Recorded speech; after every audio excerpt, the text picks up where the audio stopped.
Barishal online একাডেমির পক্ষ থেকে চতুর্থ শ্রেণীর শিক্ষার্থী বন্ধুদের স্বাগত জানাচ্ছি। তোমাদের দ্বিতীয় প্রান্তিক মূল্যায়ন পরীক্ষা 2025-এর ইংরেজির একটি নমুনা প্রশ্ন নিয়ে উপস্থিত হয়েছি। তো এই প্রশ্নটি যদি তোমরা দেখো, এই প্রশ্নটি সারা বাংলাদেশের সকল সরকারি প্রাথমিক বিদ্যালয়ের সঠিক মানবন্টন এবং সিলেবাস অনুযায়ী তৈরি করা হয়েছে।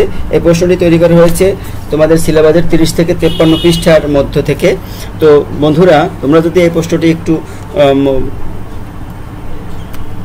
যদি দেখো, তাহলে কিন্তু তোমরা বুঝতে পারবে যে আসলে এই প্রশ্নটির মাধ্যমে কি তোমরা পেতে যাচ্ছ। দেখো, প্রশ্নটি আমরা প্রথমেই দেখি, একটি প্যাসেজ দেওয়া থাকবে। এই প্যাসেজটা কিন্তু তোমাদের বইয়ের সিলেবাসের অংশ থেকে নেওয়া হয়েছে এবং এই প্যাসেজটি 2-3 বার ভালোভাবে পড়লে তোমরা 1, 2, 3, 4 মার্কে অ্যান্সার করতে পারবে। এখানে দেখো, প্যাসেজটি মনে করি তোমরা পড়েছো, তাহলে এই প্রশ্নগুলো এখানে 5টা ঠিক প্রশ্ন থাকবে, অর্থাৎ ডব্লিউএস কোশ্চেন থাকবে। 4টি অ্যান্সারের ভিতর সঠিক অ্যান্সারটি দিতে হবে। অনেক জায়গায় এখানে শূন্যস্থানও থাকতে পারে, তো বেশিরভাগ জায়গায় এরকম যে ডব্লিউএস কোশ্চেন এগুলোই থাকে, সরি ডব্লিউএস না, এমসিকিউ থাকে। এমসিকিউতে অর্থাৎ 4টি প্রশ্নের অ্যান্সার দেওয়া থাকবে, যে কোনো একটি উত্তরটি শুধুমাত্র লিখতে হবে। শুধুমাত্র উত্তরটি লিখবে। Where does Alex live in London, ও সঠিক উত্তরগুলো এখানে রেড মার্ক করা রয়েছে, তোমরা এখান থেকে একটু দেখে নাও।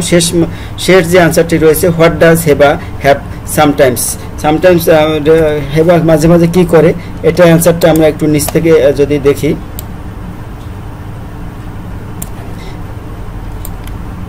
এখানে দেখো, এখানে সে কি খায়, সে এক্স খায়। তারপর 2 নম্বর থাকবে ট্রু ফলস, অর্থাৎ ট্রু সঠিক হলে টি লিখতে হবে বা ট্রু লিখতে হবে, ফলস হলে এফ অথবা ফলস তা লেখো, তোমরা লিখতে পারো। এখানে দেখো, যেটা সঠিক উত্তর, আমরা এখানে একটু দেখি,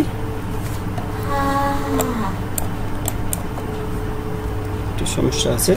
যেখানে সঠিক উত্তর সেটা কিন্তু আমরা কিছু করি নাই, যেটা ভুল উত্তর সেটা কিন্তু রেড দিয়েছি। অর্থাৎ প্রথমটা A number true, B number false, C number false, D true এবং সিতে ফলস রয়েছে। 3 নম্বরে রয়েছে answer the following short questions, অর্থাৎ এখানে 5টি প্রশ্ন দেওয়া থাকবে। এই প্রশ্ন 5টির অ্যান্সার ওই যে উপরের যে প্যাসেজটি রয়েছে ভালোভাবে পড়লে তোমরা পেয়ে যাবে। যেমন হোয়েন ডাজ হেবা গেট আপ কখন ওঠে? 5টায়।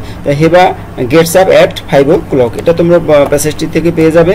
4 নম্বরে write a short composition about your lunch by answering the following questions, এখানে 5টি প্রশ্ন দেওয়া রয়েছে। এই প্রশ্নগুলোর অ্যান্সার করে তুমি 5টি বাক্য লিখবে।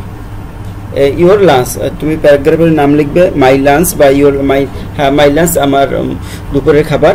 তো এখানে 5টি প্রশ্ন দেওয়া রয়েছে, প্রশ্ন 5টি অ্যান্সার তোমরা নিজেরা করে নেবে। প্রশ্ন 5টি অ্যান্সার করলে পরেই তোমরা একটা প্যাসেজ কমপ্লিট হয়ে যাবে। এখানে দেখো 5 নম্বরে থাকবে ম্যাচ দ্য ওয়ার্ডস, কলাম এ এবং কলাম বি এর সাথে মিল করে একটি পূরণ করতে হবে। এখানে আমি উত্তরটা একটু দিয়ে রেখেছি যে ইউজুয়ালি হবে 3 নম্বর, এখান থেকে 3 number. In a common and regular way, usually মানে সাধারণত।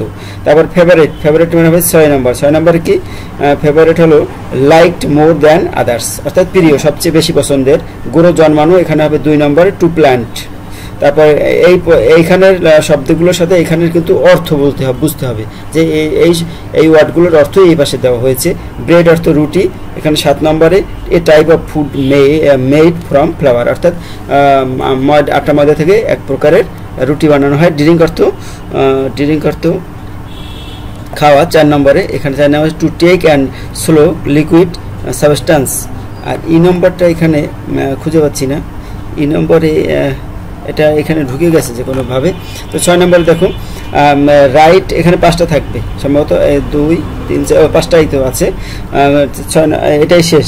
তারপরে দেখো 6 number read the following text using capital letter and, এখানে কিছু ইংরেজি লাইন দেওয়া থাকবে। সেই লাইনগুলো তোমরা প্রথমে বড় হাতের অক্ষর, শেষে ফুল স্টপ, যেথায় কমা বসবে, অথবা যদি প্রশ্ন বোঝায় সেক্ষেত্রে প্রশ্নবোধক চিহ্ন দিয়ে এইগুলো পূরণ করবে। এখানে ABCD দেওয়া আছে, অনেক সময় প্যাসেজের আকারেও থাকতে পারে। তারপরে আমরা চলে আসব এই যে এইখানে বাদবাকিগুলো, এই যে বাদবাকি বলতে যেটা এই যে বসাবা, প্রথম অক্ষর বড় হাত দিতে হবে, তারপর ফুল স্টপ দিতে হবে। এই যে ডাজ আছে, যেটাই হোয়াট ডাজ, এগুলো প্রশ্নবোধক চিহ্ন দিতে হবে। এটাই ওয়াও, এটাই দিতে হবে আশ্চর্যবোধক চিহ্ন। তারপর হোয়াট, এটা প্রশ্নবোধক চিহ্ন, হোয়াট আছে। আর প্রথমটা ডাব্লু বড় হাত দিতে হবে। হোয়ার ইজ, এখানেও ডাব্লু প্রশ্নবোধক চিহ্ন দিতে হবে শেষে, আর এখানে ডাব্লু বড় হাতে দিতে হবে। এবার দেখো যে 7 নম্বরে match the information from column A column B কলামের সাথে মিল করতে হবে। এটাও আমি অ্যান্সারটা তোমাদের ডান পাশে দিয়ে রেখেছি। অ্যালেক্স লিভস, এই যে ইন লন্ডন। তারপরে সামটাইমস অ্যালেক্স হ্যাজ, এখানে 2 নম্বর কই দিয়েছি। এই fried eggs with cheese and some juice, apples juice is, apple juice is এখানে 3 number. Favourite to Alex, Heba is 4 number. From Saudi Arabia, আর it's very hot 5 number কোনটা দিয়েছিলাম, এই যে ইজ সৌদি আরবিয়া। তারপরে দেখো এটা হচ্ছে 8 নম্বরে রাইট দ্য কোশ্চেন্স। এখানে WH কোশ্চেনে করা হয়েছে। এখানে এই যে when, where, what, who, how এইগুলো ব্যবহার করে এই প্রশ্নগুলো তৈরি করতে হবে।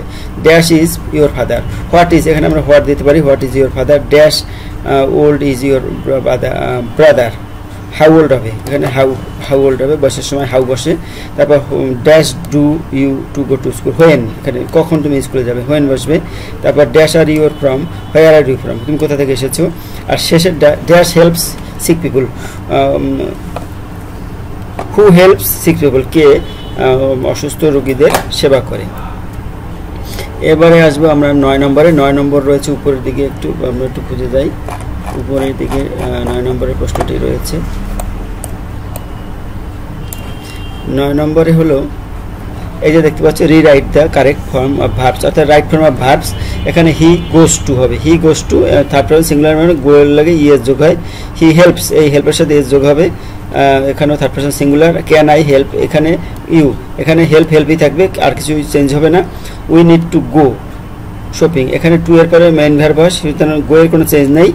আর he teaches, TSCH teaches third person singular সি, এই কারণে টিচের সাথে ইএস যোগ হবে। আর 10 নম্বরে দেখো, 10 নম্বরে এটা কি দেখা যাচ্ছে তো আবার কি জানে।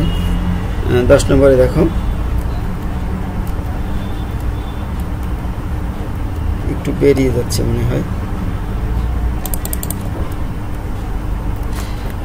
এভাবে থাক। এবার 10 নম্বরে দেখো এখানে আছে টাইম বসাতে হবে, এরকম একটা সময় বসিয়ে এই শূন্যস্থানটা পূরণ করতে হবে।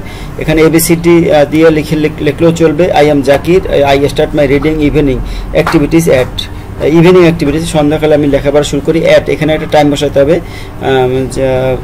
7 PM and get finish to go to my reading room at 9 PM। I study till 10 এখানে টিল 10 PM দেওয়া যায়। And then take my supper at 10:30 মানে PM, 10:30টায় আমি সাপার রাত্রে খাবার খাই। After that I lunch, watch TV and finally go to bed at 11 PM। আর এখানে 11 নম্বরে থাকবে একটি চিঠি লেখো বন্ধুর কাছে। এখানে দেখো বন্ধুর চিঠি সম্পর্কে দেওয়া হয়েছে, জাঙ্ক ফুড সম্পর্কে চিঠিটা লিখতে হবে, জাঙ্ক ফুডের ভালো মন্দ সম্পর্কে, বা তোমাদের এটা না থাকে অন্য কিছু থাকবে। তো সুতরাং যেটা থাকবে সেই বিষয়ে কিন্তু একটা চিঠি লিখতে হবে। চিঠি অবশ্যই একটা তোমরা 2টা শিখে নেবে, তাহলে 1-2টা চিঠি শিখলেই কিন্তু সব চিঠির প্রায় কোয়ালিটি প্রায় একই রকম থাকে। তো আশা করি বন্ধুরা তোমরা কিছুটা ধারণা পেয়েছো। তোমরা প্রশ্নটি যদি স্ক্রিনশট দিতে চাও তাহলে নিতে পারো।